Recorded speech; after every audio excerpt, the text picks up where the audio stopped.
Joining me now is the Democratic governor of California, Governor Gavin Newsom. Governor Newsom, welcome back to Meet the Press. Thanks for being here. It's good to be with you. It is great to have you. Let's start on the ad, the issue of abortion. We just saw the new ad that you're going to release about the states attempting to restrict abortion travel. And it comes, of course, after this ruling in Alabama, which has defined essentially embryos as children. The Biden administration is discussing possible legal or policy options to respond. What do you want to see happen?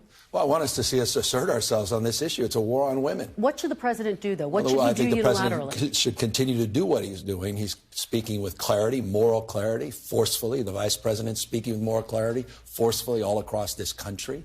We've defined the lines of this debate.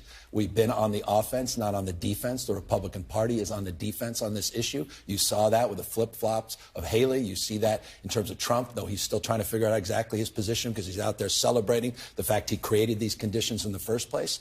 But here's the point I want to make, and that's what this ad's about. The conditions are much more pernicious than they even appear.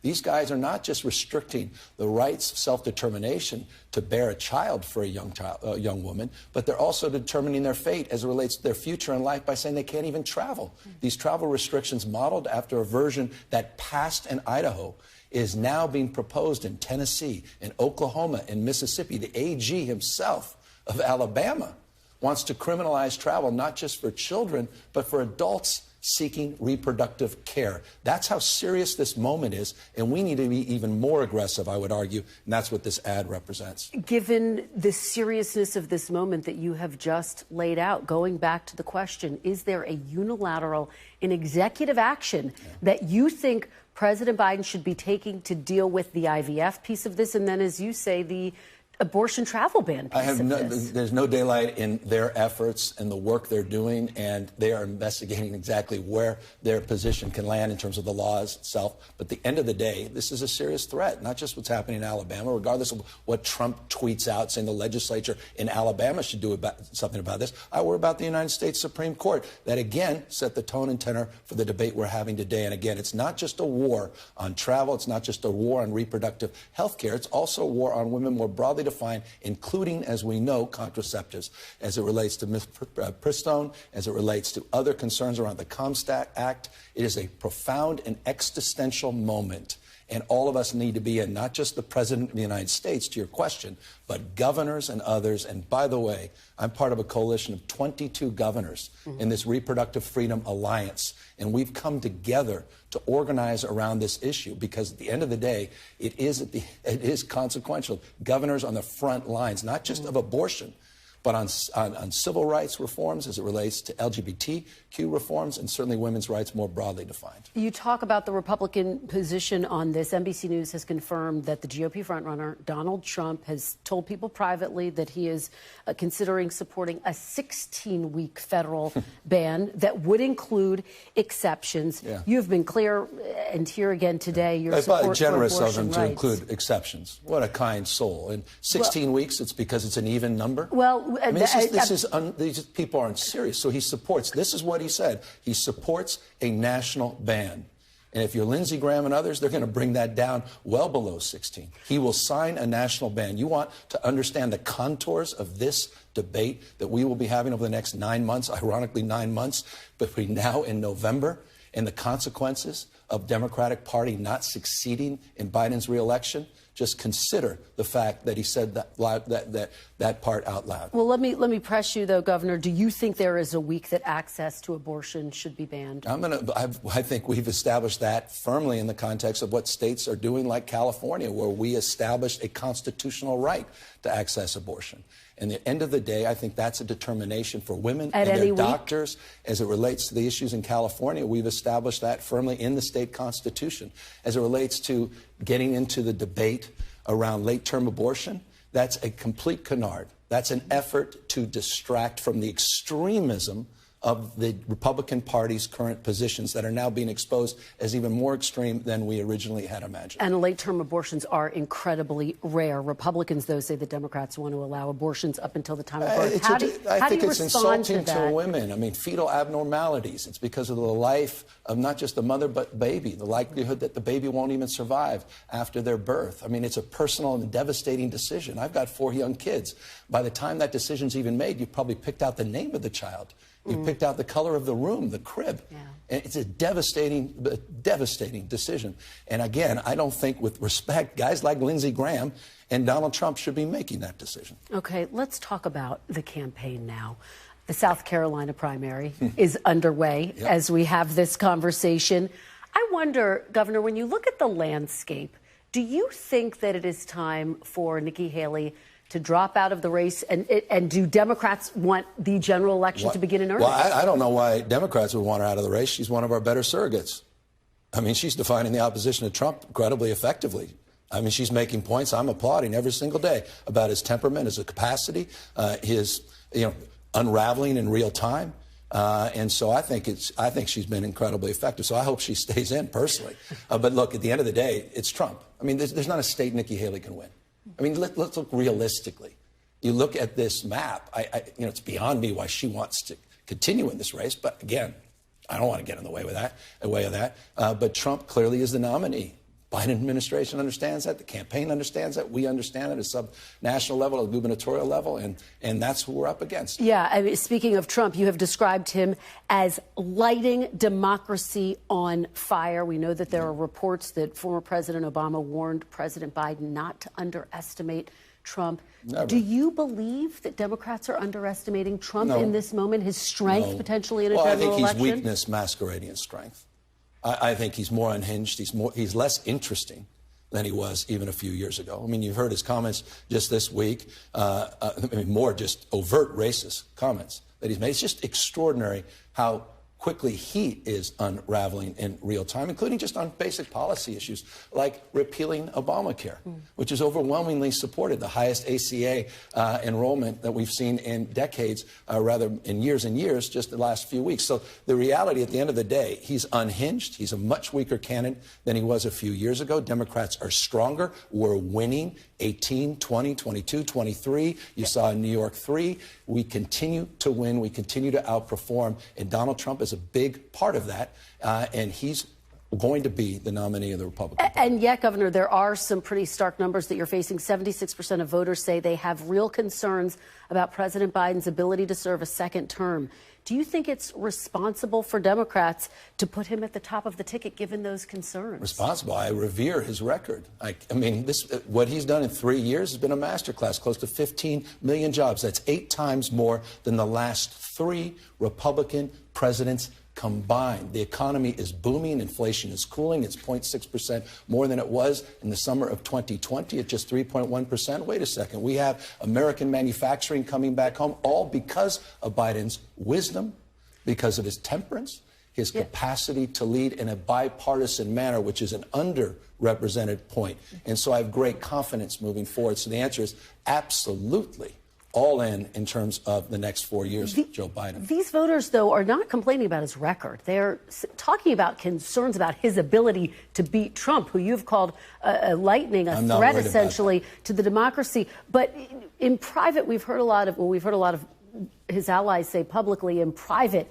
he is strong. He's in command. Yeah. He's forceful. Does he need to do more to show? I think he's doing everything he needs to do. I mean, he's got an extraordinary record. He's doing everything he needs to do on Ukraine at the moment. He's doing everything he needs to do to reconcile and wrestle some common sense as it relates to a bipartisan approach to address the issue of the border, where the Republicans couldn't take yes for an answer because they don't want to make that a political issue.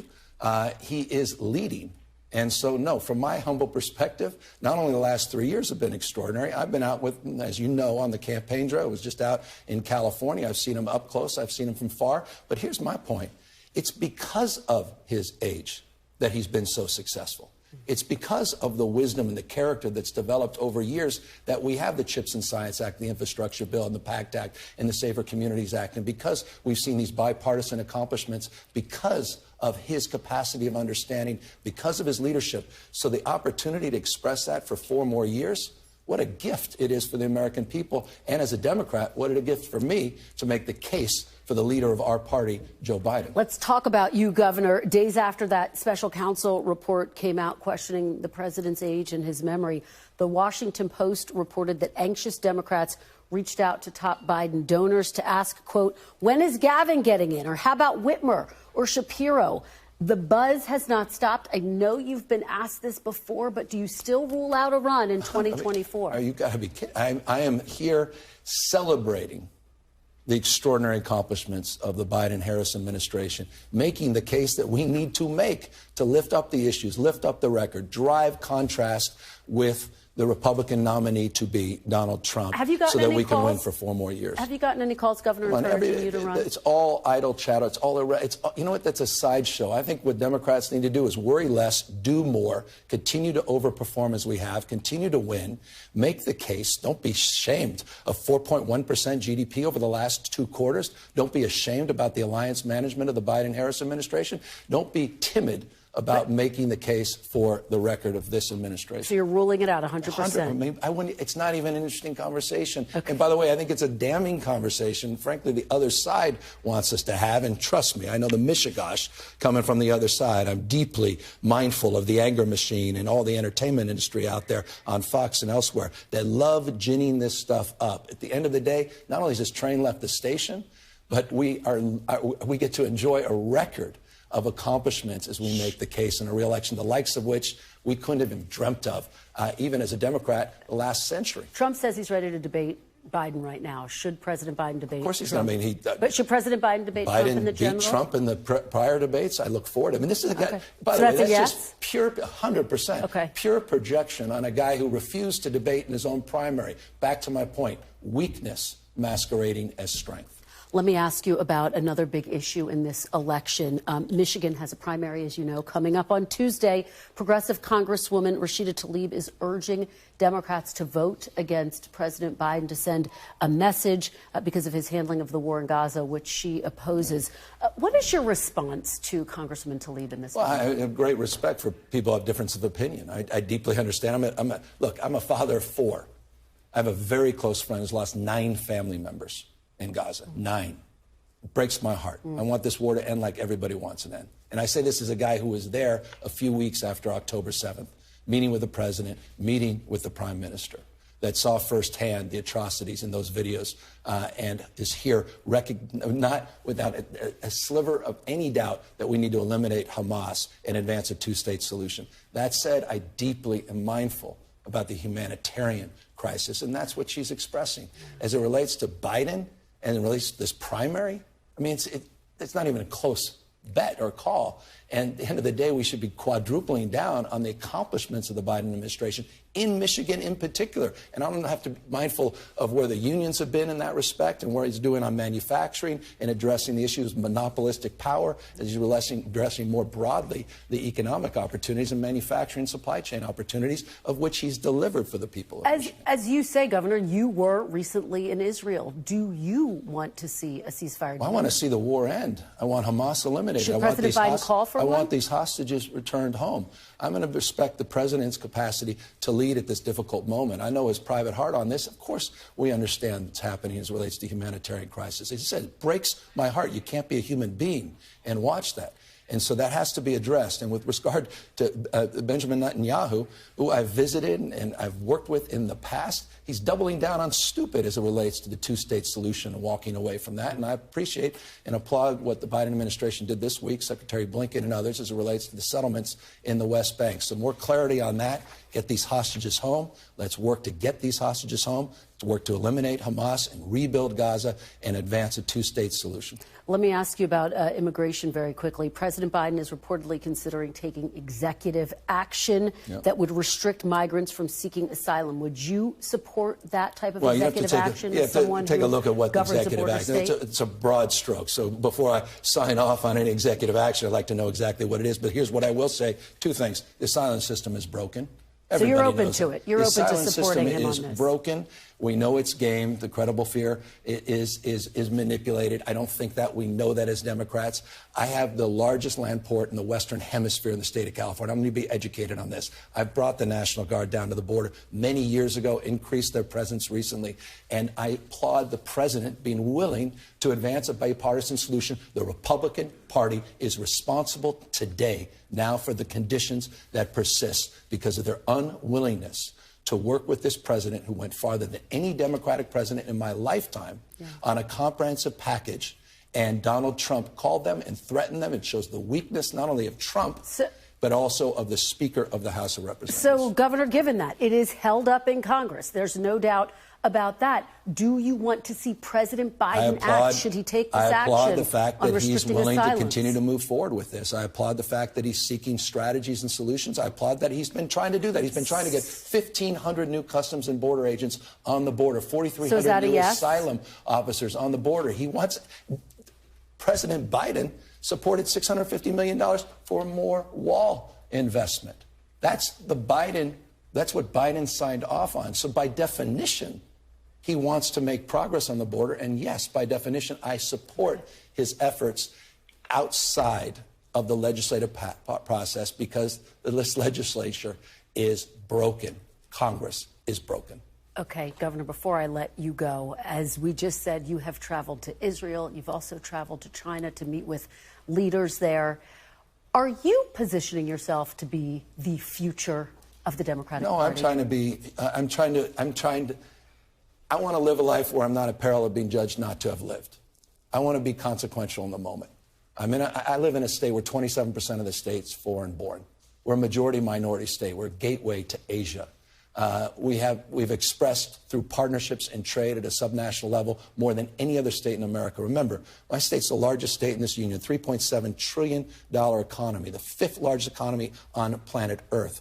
And so we have a global perspective, number one in two-way trade, number one in direct foreign trade. We dominate innovation and entrepreneurialism, more scientists, engineers, researchers, more Nobel laureates than any other state in America, and more people, diaspora, down in Southern California from Israel than any other state outside of New York. The point being, we have to have a global frame in the context of our work. So the answer is no, that's my day job. That's not part of some aspiration. All right. Well, we covered a lot of ground. Great to see you. Good to see you. Governor Gavin Newsom, thank you so much for being here. Good to be back. Really appreciate it.